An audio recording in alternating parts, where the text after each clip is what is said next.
উট বলে ও আল্লাহর নবী দেখেন আমার বয়স হয়ে গেছে, আমি আগের মতো বোঝা বাইতে পারি না, আগের মতো আমি বোঝা বহন করতে পারি না, এই কারণে আমার মালিক আমাকে ঠিক মতো খাওয়া দাওয়া দেয় না, আমাকে খাবারে কষ্ট দেয়। শুধু এটাই না, আমার মালিক আমাকে জবাই করার জন্য দেখেন একটা ছুরি নিয়ে আসছে, একটু পরে আমার মালিক আমাকে জবাই করে দিবে।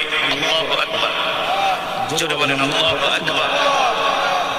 আল্লাহর নবী উটের কথাগুলো শুনছেন আর উট কান্না করে বলতেছে, ও নবীজি, দুনিয়ার কোন মানুষের কাছে মনের দুঃখ বলে লাভ নাই, একমাত্র আপনি ছাড়া, আপনি তো রাহমাতুল লিল আলামিন। আল্লাহর নবী প্রশ্ন করে, উট আমি তোমার জন্য কি করতে পারি? উট বলে, ও আল্লাহর নবী, আপনি আমাকে আমার মালিকের থেকে ক্রয় করে আপনি আমাকে আযাদ করে দেন, আমার মালিকের থেকে আপনি আমাকে কিনে নিয়ে আযাদ করে দেন, কারণ আমিও তো